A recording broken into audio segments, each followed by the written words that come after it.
খাতি আমার বাড়ির দরজায় এসে হাজির হয়ে যাবে।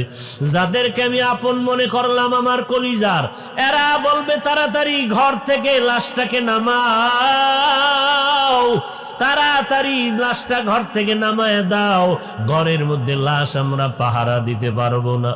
একদল যাবে তাড়াতাড়ি গরম পানি কর, চিরবিদায়ের গোসলটা আজকে দিয়া দেওয়া হবে।